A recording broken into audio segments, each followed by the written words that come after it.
A partir de este momento, un espacio para crear conciencia. ¿Por qué lo hiciste? Un programa de la Fundación Códigos, conducido por el investigador Luis Cegueza, desde los estudios de la Fundación Códigos en Punta del Este, Uruguay, y emitido en Uruguay, Argentina, Bolivia, Brasil, Chile, Colombia, Ecuador, España, Estados Unidos, Holanda, Inglaterra, Israel, México, Perú, República Dominicana y portales online. Así comienza ¿Por qué lo hiciste?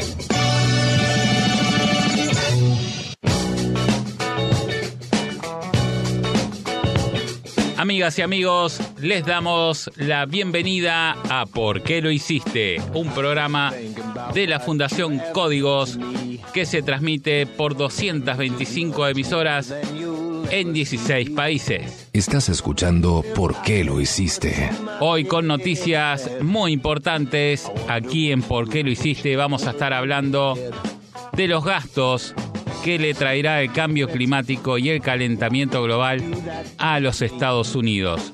También vamos a estar hablando de toda la energía que se viene en el mundo y también vamos a estar hablando de un fenómeno que sucede muchas veces y para muchos no tiene explicación.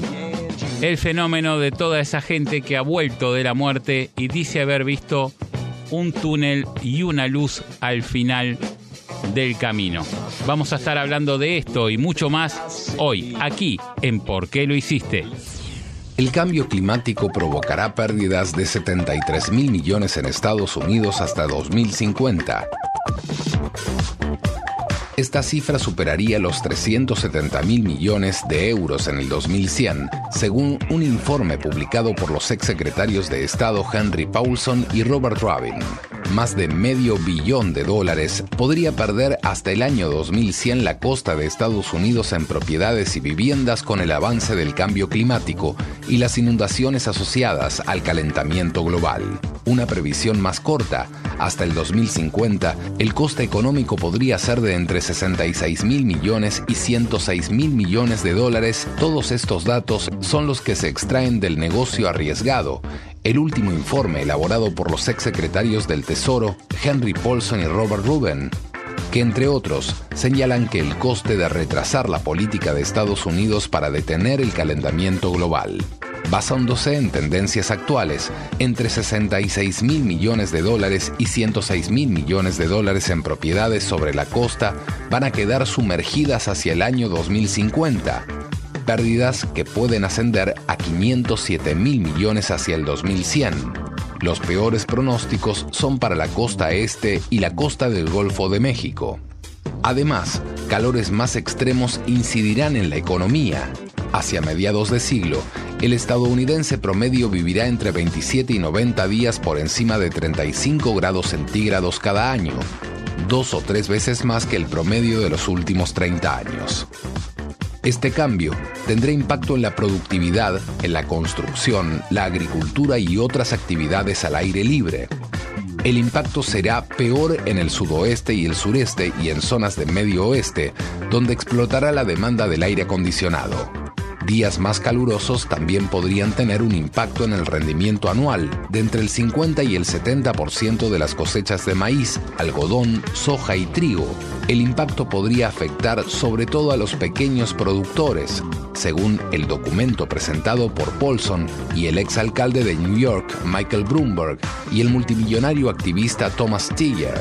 Las empresas estadounidenses deberían tener un papel activo, ayudando al sector público a determinar cuál es la mejor forma de reaccionar ante los riesgos y los costos planteados por el calentamiento global, y cómo definir las reglas que harán avanzar al país en una nueva y sostenible dirección. El informe también pidió que se implementara una política nacional más estricta para recortar las emisiones de gases de efecto invernadero y adaptarse al calentamiento global, pero no mencionó ninguna propuesta específica o un debate sobre los aspectos controvertidos, como el oleoducto Keystone. Increíblemente, señoras y señores, Estados Unidos es uno de los países más golpeados por el cambio climático. Lo vivimos hace unos pocos meses con esa ola de huracanes que azotaron las costas de la Florida y otros lugares, porque sabemos que en época de huracanes es evidente que algún huracán se puede acercar, pero en esta ocasión fue uno tras otro. Recordemos que lo que sucedió no fue nada, pero nada usual, y ahora esta bomba impresionante de frío en los Estados Unidos. Quisimos traer esta noticia aquí a ¿Por qué lo hiciste? Porque muchos escépticos del cambio climático dicen, ¿cómo puede ser que si la Tierra se está calentando existan estas olas de frío enorme, como ha pasado ahora en Estados Unidos y ha pasado también en otros países? La NASA da una explicación. No es lo mismo el clima que el tiempo.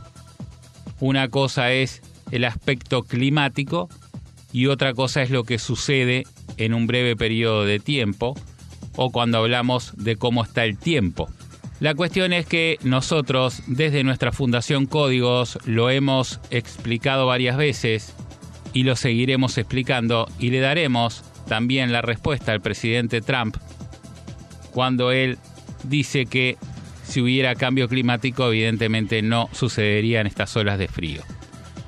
La explicación que siempre dimos nosotros fue que si se seguía debilitando la capa de ozono, que es una gran manta térmica, no solamente vamos a experimentar más calor debido a que los rayos solares van a entrar con mayor fuerza, sino que también vamos a experimentar frío en muchos lugares del planeta debido a que quedamos en contacto más directo con el espacio exterior. El espacio exterior, muy cerca de nosotros, a unos 110 kilómetros de altura aproximadamente, existe un frío de 270 grados bajo cero. Si esa manta que tenemos natural, que es la capa de ozono, que nos protege justamente de esos fríos, se empieza a agujerear como está sucediendo, evidentemente vamos a entrar en contacto con ese frío. Es como si usted está tapado con una manta que tiene agujeros. Evidentemente, si la habitación está fría, en algunos sectores usted va a sentir frío, en algunos sectores de su cuerpo, donde están esos agujeros en la manta. Por eso es que suceden olas de frío y también olas de calor. Lo explicamos muchas veces, los climas se van a extremar. También se habló de que el clima hoy en la Tierra parecía el clima de Marte. El clima de Marte obviamente es mucho peor que lo que está sucediendo aún en la Tierra, porque en Marte no hay atmósfera, por lo tanto no hay ozono.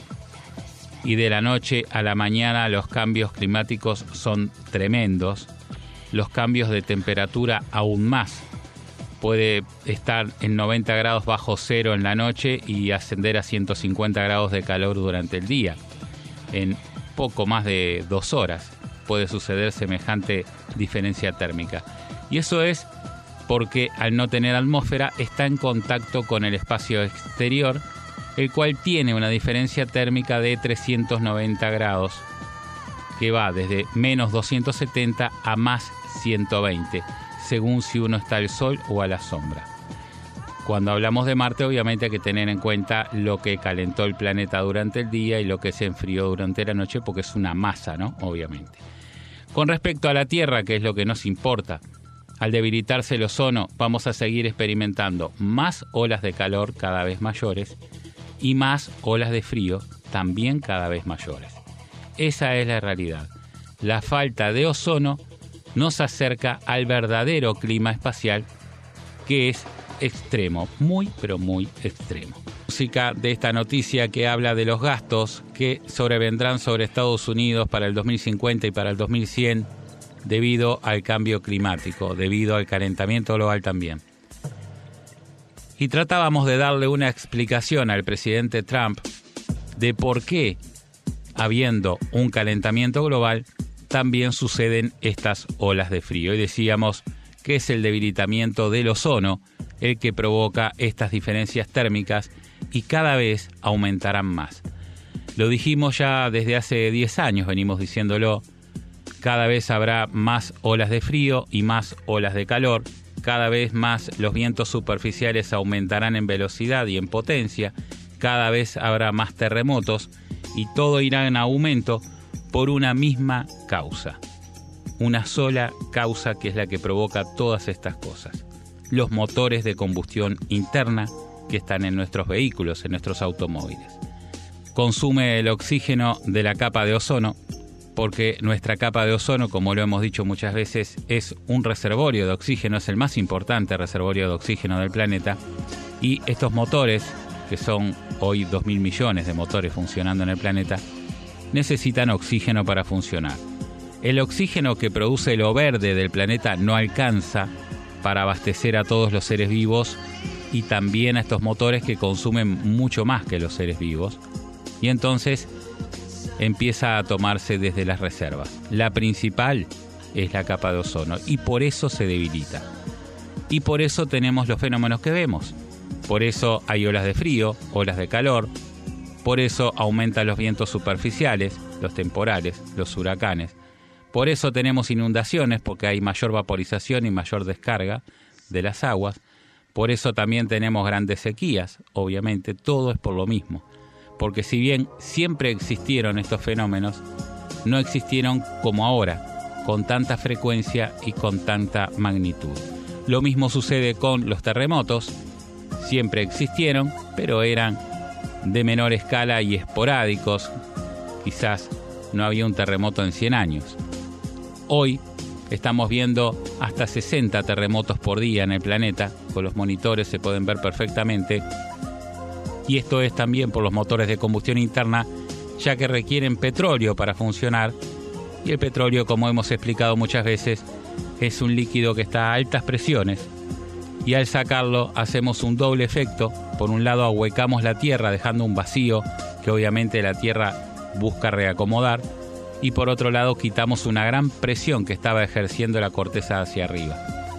Este doble efecto hace que las capas tectónicas se intenten reacomodar constantemente y en donde hay conjunción de choque hay más terremotos y cada vez más cantidad y con mayor magnitud.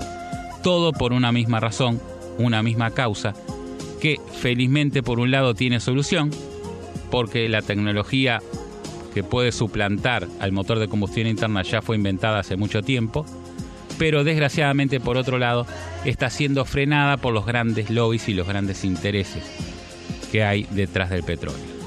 Creo que es hora de recapacitar, creo que es hora de hacer números, si es lo único que les importa son los números, y van a ver que es más barato prevenir el cambio climático y el calentamiento global cambiando la tecnología de los automóviles que pagar todas las consecuencias que sobrevendrán en el planeta. Y vamos ahora al desarrollo de la segunda noticia de hoy con el licenciado Juan José Garone. La energía que se viene. Paneles solares, autos eléctricos y hogares conectados.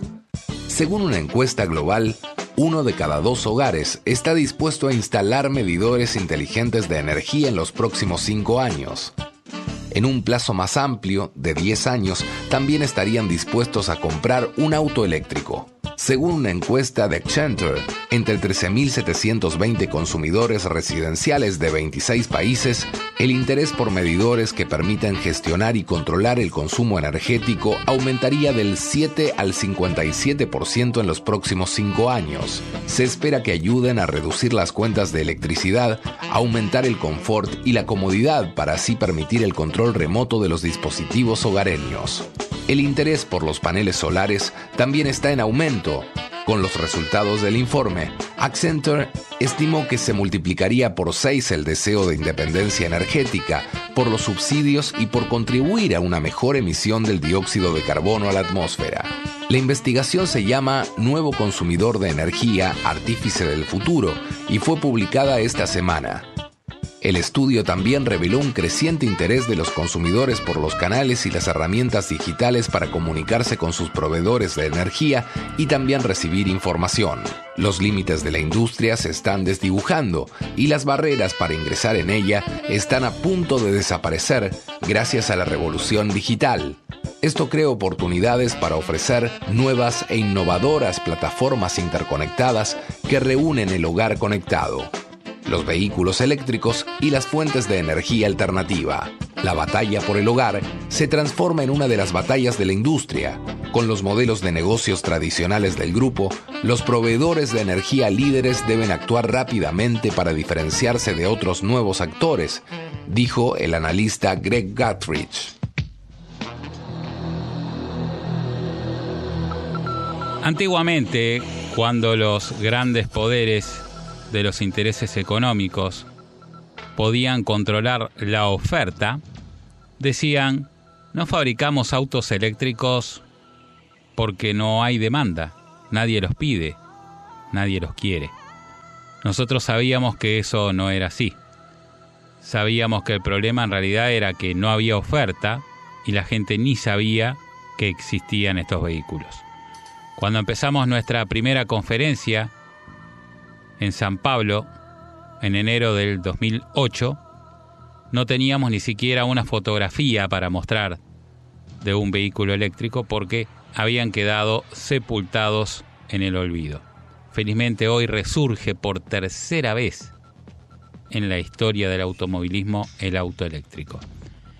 La primera vez fue cuando nació el automóvil, porque el automóvil a combustión y el automóvil eléctrico nacieron prácticamente juntos, con tan solo 5 años de diferencia uno del otro, y los grandes intereses lograron quitarlo del mercado. Irónicamente, cuando logran inventar el arranque eléctrico con un motor eléctrico. De esa manera se evitaba darle una manivela para arrancar el motor a combustión y era mucho más cómodo girando media vuelta una llave en un tambor interruptor, obviamente, que accionaba este motor de arranque para no tener que arrancarlo con una manija. Eso desplazó totalmente al automóvil eléctrico, obviamente sumado a un montón de factores más que tienen que ver con estos lobbies que hablábamos hoy. Luego, en los años 90, una ley en el estado de California, en Estados Unidos, la ley de emisión cero, hace que resurja nuevamente el auto eléctrico. Y recuerdo, y todos los ecologistas recordamos, al gran EV1 de General Motors. Fue uno de los primeros íconos de los autos eléctricos que hasta hoy perduran en el recuerdo de casi todos. Un automóvil que no se vendía, se entregaba en formato leasing, adquirió muchos usuarios interesados. Creo que llegaron a haber casi 1.600 de estos vehículos circulando en California. Hay testimonios de quienes hacían el service de mantenimiento de estos coches que decían que esto está, inclusive cualquiera de ustedes lo puede ver porque está en la película ¿Quién mató al auto eléctrico? Están los testimonios de la gente, de los usuarios y de quienes hacían el service, que decían que solamente agregaban agua en el limpiaparabrisas y cuestiones por el estilo, que evidentemente de mecánica no había que hacerles nunca nada, porque obviamente son motores más simples, no necesitan de circuitos de fluidos, ni sistemas de enfriamiento, ni nada especial. Entonces obviamente no solo duran más, sino que se rompen menos. Y esta es la tercera vez que resurge el automóvil eléctrico. El EV1 desaparece porque obviamente, como era entregado con leasing, vencido los 3 años, se les pidió a sus usuarios devolverlos. Y no se fabricaron más autos eléctricos hasta ahora, que comienzan a aparecer nuevamente, muy lentamente, pero comienzan a aparecer.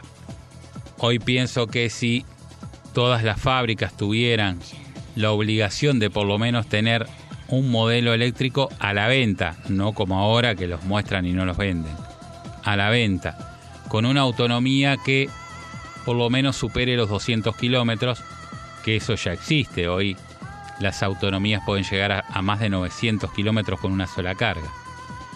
Y a un precio por lo menos parecido al de un vehículo a nafta, yo creo que la mayoría de las personas comprarían vehículos eléctricos. Pero esto todavía no es así. Recién estamos viendo aparecer el auto eléctrico como algo futurista, cuando no debería serlo, porque, como decíamos, comenzó junto con el de motor a combustión y por una razón de intereses en 2 oportunidades fue literalmente muerto. Y esta resurrección que vemos ahora del auto eléctrico necesariamente tiene que ser apoyada por toda la gente para que no vuelva a desaparecer.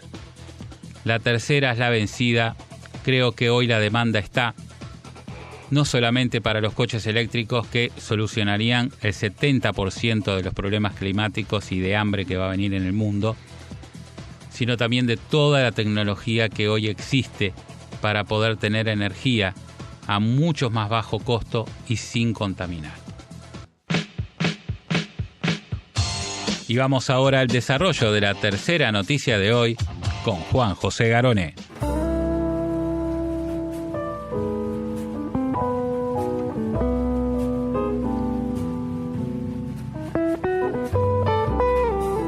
¿Por qué ven la luz al final del túnel quienes se acercan a la muerte? Las experiencias más extrañas del estado moribundo son las que se conocen como cercanas a la muerte. La célebre luz al final del túnel o la disociación corporal nos permite vernos desde fuera, como volando sobre nuestro propio cuerpo. Extrañas, sí, pero no ajenas al escrutinio de la ciencia. En principio, podríamos suponer que hay una química de la casi muerte.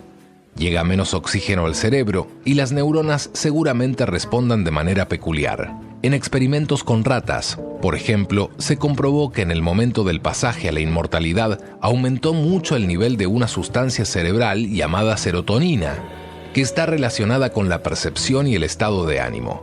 Pero esto no explica ni la luz ni el túnel. Las visiones de la transición hacia la muerte son más comunes en las personas religiosas, y si hay alguien que nos reciba o nos devuelva en estos sueños, su identidad suele depender del tipo de religión que profesa el moribundo.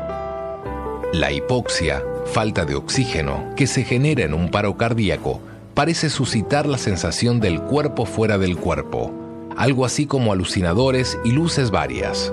Quizás incluso se activen sin control áreas relacionadas con la memoria, de manera que la vida pase frente a nuestros ojos. Por todo eso, si el ojo no está recibiendo suficiente sangre, va a comenzar a cerrarse de a poco. He aquí el túnel aparente, y los destellos de iluminación que recibe la retina podrían representar a la luz al final del túnel. ¿Fin del misterio? Otra hipótesis propone que las experiencias cercanas a la muerte podrían deberse a un ataque del sueño profundo, REM, aquel durante el cual soñamos con angelitos u ovejas. Las vivencias mortíferas serían así una especie de sueño lúcido. Si este sueño profundo aparece sin avisar durante la vigilia, no solo nos da un ataque de sueño, sino que puede acometernos la horrible sensación de estar absolutamente paralizados, como si estuviéramos muertos. Al mismo tiempo, si el cerebro está a punto de realizar un piquete o decretar un paro por tiempo indeterminado, puede que las modalidades sensoriales comiencen a confundirse y tal vez un sentido confunda al otro de manera de producir una perspectiva cambiada, lamentada visión desde el techo. En laboratorio, se ha generado este tipo de experiencia mediante la estimulación directa de las áreas cerebrales relacionadas con la integración sensorial, lo que no parece ser una práctica muy recomendable. Para los temerarios y aventureros, podemos sugerir otro tipo de experimentos, como una combinación de hiperventilación y dejar de respirar un rato hasta llegar al desmayo. Los voluntarios que lo realizaron, cuya salud mental podría ponerse en duda, refieren todo el menú de experiencias cercanas a la muerte, con visiones sobrenaturales incluidas.